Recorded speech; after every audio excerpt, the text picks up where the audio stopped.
چادر جسم سے پھسل کر نیچے گر گئی۔ میں نے پھر سے چادر اٹھا کر اس کے کندھوں پر ڈالی اور اس کے نیچے جانے تک اس کے ساتھ چادر کو سنبھالے رکھا۔ وہ کمرے میں گئی اور پھر سے جینز اور شرٹ پہن کر باہر آ گئی۔ اماں نے ناشتہ تیار کیا اور پٹکنے والے انداز میں اس کے آگے رکھا۔ وہ اماں کا بدلا ہوا رویہ محسوس کیے بنا ناشتہ کرنے لگی اور ناشتہ کرتے ہوئے میرے ساتھ خوش گپیاں لگاتی رہی۔ میں زبردستی کی مسکراہٹ چہرے پر سجائے صرف ہوں ہاں میں جواب دیتا رہا اور دل میں اللہ کا لاکھ لاکھ شکر ادا کیا کہ یہ ہوش ربا نظارہ ابا جی نے نہیں دیکھا، ورنہ ان کے ہاتھوں میرا قتل واجب ہو جاتا۔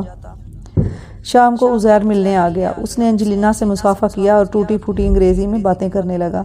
میں پاس بیٹھا دونوں کو دیکھتا رہا۔ عزیر نے اپنے موبائل فون سے ہماری کچھ پکس کھینچی اور چلا گیا۔ گھر جاتے ہی اس نے ہماری تصویریں فیس بک پر چڑھا دیں اور ساتھ ہی یہ چٹ پٹی مسالے دار خبر لگا دی کہ سیال کوٹ کے لڑکے کی محبت میں مجبور ہو کر ایک ولیتی میم اس کے پیچھے پاکستان آ گئی۔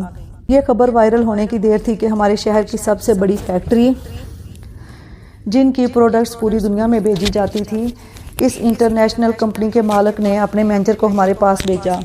مینیجر بھی اپنے پورے لو لشکر اور ضروری لواز میڈیا کے اہم نمائندے اور کیمرے وغیرہ کے ساتھ ہم سے ملنے آیا۔ اس نے مجھے اور انجلینا کو پرکشش سیلری کے ساتھ ایک شاندار جاب کی بھی آفر کی۔ میں حالات کے اچانک پلٹا کھانے پر انگشت بدنداں تھا۔ میں جو کچھ عرصہ پہلے بے روزگاری اور مفلسی کی چکی میں پستے ہوئے ایک ذلت امیز زندگی گزارنے پر مجبور تھا، اب ایک دم سے معزز اور مشہور ہو چکا تھا۔ ایک ہفتہ انہی ہنگامہ خیزیوں کی نظر ہو گیا۔ انجلینا، اب ہمیں شادی کر لینی چاہیے۔ آخر کب تک تم گڑیا کے کمرے میں سوتی رہو گی؟ میں چاہتا ہوں کہ تم میرے کمرے میں میرے پاس سویا کرو، اور یہ شادی کے بنا ممکن نہیں۔ کر لیں گے شادی، اتنی جلدی بھی کیا ہے؟ وہ اندازے دل ربائی سے مسکرائی۔ کیا مطلب جلدی کیا ہے؟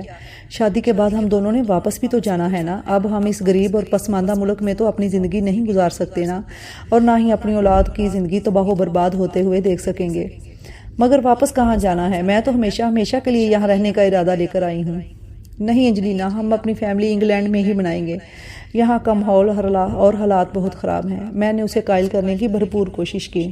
یعنی تم مجھ سے شادی کر کے لندن جانے کے خواب دیکھ رہی ہو؟ وہ معنی خیز انداز میں مسکرائی۔ ظاہر ہے تم برطانوی شہرت رکھتی ہو تو مجھے بھی تمہارے ساتھ ہی جانا ہوگا۔ اتنی جلدی نہیں جا سکو گے۔ مجھے وہاں جا کر تمہارے پیپرز بنوانے پڑیں گے۔ کتنا ٹائم لگے گا پیپرز بنوانے میں؟ یہی کوئی 6-7 ماہ، اس نے جواب دیا۔ کوئی بات نہیں، میں تمہارے بنا یہ 6-7 ماہ اوکھا سوکھا ہو کے گزار لوں گا۔ میں نے لہجے میں حتل مقدور رقت بھرنے کی کوشش کی۔ اب میں اسے کیسے بتاتا کہ میں اس سے شادی ہی انگلینڈ جانے کے لیے کرنا چاہتا تھا، اور انگلینڈ جا کے سیٹلڈ ہونے کا خواب صرف میرا اکیلے کا نہیں بلکہ پوری فیملی کا تھا۔ اماں اس چھت والے واقعہ کے بعد سے انجلینا سے کھچی سی رہنے لگی تھی۔ اگر میں یہ کہتا کہ صرف میرے فیوچر کی وجہ سے اماں اور ابا اس کا وجود اس گھر میں برداشت کر رہے تھے تو غلط نہ ہوتا، ورنہ ان کا بس چلتا تو انجلینا کو کان سے پکڑ کر باہر نکال دیتے، اور اگر بات صرف خالی میرے مستقبل کی ہوتی تو شاید وہ برداشت کی اس انتہا کو کبھی نہ پہنچتے۔ در حقیقت انہیں میرے فیوچر کے ساتھ ساتھ فارس اور گڑیا کا فیوچر بھی برائٹ ہوتا نظر آ رہا تھا۔ ایک رات میں حسب عادت و حسب معمول انجلینا سے شادی کے خواب دیکھ رہا تھا۔ خواب میں وہ لال جوڑا پہنے میری دلہن بنی حجلہ عروسی میں بیٹھی تھی، اور میں کالی شیروانی پہنے اس کے سامنے اس کا ہاتھ تھامے بیٹھا اس کے حسن کی تعریف میں زمین و آسمان کے کلابے ملا رہا تھا، جب اچانک اماں نے میرے سینے پر 2 ہتھڑ مار کے میرے ارمانوں پر شب خون مارا۔ میں ہڑبڑا کر اٹھ بیٹھا۔ اماں کیا کرتی ہو؟ جگانے کا یہ کون سا طریقہ ہے بھلا؟ اس طرح بندے کو ہارٹ اٹیک بھی ہو سکتا ہے۔ ہارٹ اٹیک تو تجھے ویسے بھی ہو جانا ہے نامعقول، یہ خبر سن کر۔ کون سی خبر اماں؟ میرے دل کی دھڑکن تیز ہوئی۔ تمہاری انجلینا بھاگ گئی۔ اماں نے گویا بم پھوڑ دیا۔ بھاگ گئی؟ میں بہت چنکا رہ گیا۔ اچھی طرح دیکھو اماں، چھت پہ ہوگی، دھوپ سینک رہی ہوگی۔ وہ اپنے کمرے میں موجود نہیں ہے۔ چھت پر دھوپ سینکنے جاتی تو اپنا سامان ساتھ لے کر نہ جاتی۔ یقین نہیں آتا تو جا کر خود دیکھ لے۔ میں لڑکھڑاتا ہوا اٹھا اور گرتا پڑتا گڑیا کے کمرے میں جا پہنچا۔ گڑیا بھی پریشان نظروں سے کھڑی میری طرف دیکھ رہی تھی۔ گڑیا، انجلینا کہاں گئی؟ میں نے پوچھا۔ مجھے نہیں پتا بھائی، جب میں جاگی تو وہ غائب تھی۔ کہاں جا سکتی ہے؟ میں زیر لب بڑبڑایا۔ اس کا سامان بھی غائب تھا۔ دل کو سمجھا لے، وہ صرف وقت گزارنے کے لیے یہاں آئی تھی، تمہیں الو بناتی رہی اور ہم سب کو گدھے۔ پورا مہینہ ہم سب سے مفت کی خدمتیں کرواتی رہی مہارانی، اور جب اس کا دل بھر گیا تو یہاں سے چلتی بنی۔ اماں کی زہر افشانی ساتھ ساتھ جاری تھی۔ ایسا کیسے ہو سکتا ہے اماں؟ اس نے مجھ سے شادی کرنے کا وعدہ کیا تھا۔ میں روحانسا ہو رہا تھا۔ میں نے آگے بڑھ کر اس کی سائیڈ والا تکیہ اٹھایا تو نیچے سے ایک کاغذ کا پرزہ برآمد ہوا۔ میں کھول کر پڑھنے لگا۔ انجلینا نے انگریزی میں میرے نام ایک پیغام لکھا تھا۔ ہائے پیرس، آج تمہیں ایک سچائی سے آگاہ کرنا چاہتی ہوں۔ میں پاکستان تم سے شادی کرنے کے لیے نہیں آئی تھی، بلکہ کسی اور مقصد کے لیے آئی تھی۔ چند ماہ پہلے لاہور کے ایک پروڈیوسر سے لندن میں ملاقات ہوئی تھی۔ وہ اپنی فلم کی شوٹنگ کے سلسلے میں اپنے یونٹ کے ہمراہ لندن آیا تھا۔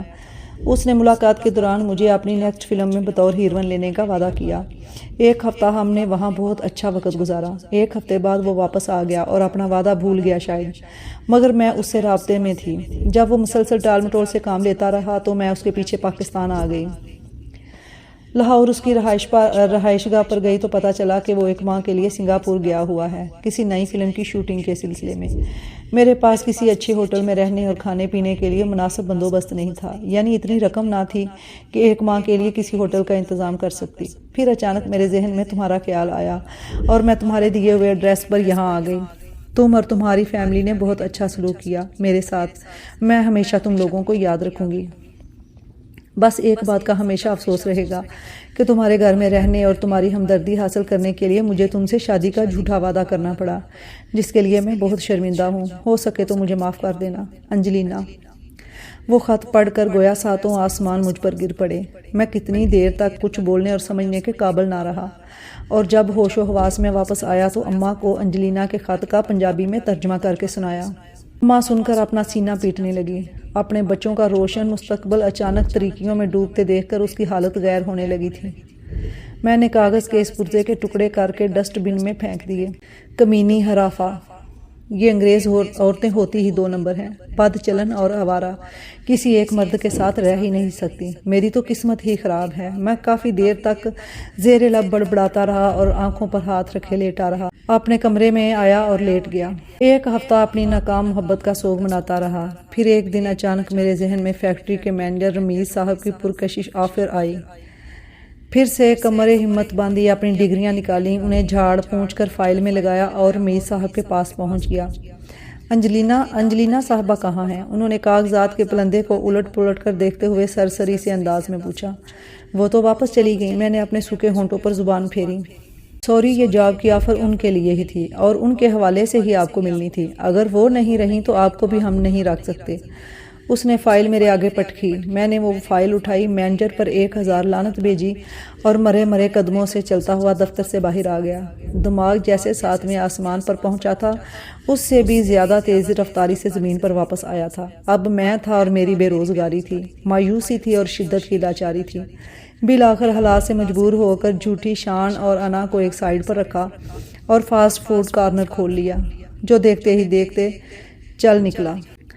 گھر میں خوشحالی آ گئی۔ میں نے دوسروں کے سہارے تلاش کرنے چھوڑ دیے تھے اور حقیقت کی دنیا میں جینا سیکھ لیا تھا۔ جیسے ہی اپنے زور بازو پر بھروسہ کرتے ہوئے زندگی گزارنے کی ابتدا کی، زندگی آسان سے آسان تر ہوتی چلی گئی۔ اماں ابا میری بدلی ہوئی روش کو دیکھ کر بہت خوش تھے۔ بزنس سیٹ ہوا تو اماں کو میری شادی کی فکر لاحق ہونے لگی۔ انہوں نے اپنی بھانجی کا ہاتھ میرے لیے مانگ لیا۔ یوں سادگی سے منگنی طے پا گئی اور زویا میرے نام سے منسوب ہو گئی۔ ایک دن دکان سے لنچ کرنے کے لیے گھر آیا تو صحن میں انجلینا بیٹھی ہوئی تھی۔ اس کا چہرہ ستا ہوا تھا اور پہلے والا رنگ روپ اور شادابی ناپید تھی۔ اسے دیکھ کر میرے تن بدن میں آگ لگ گئی۔ کیوں آئی ہو یہاں؟ میں چلایا۔ پیرس میری بات سنو پلیز۔ وہ گڑ گڑائی۔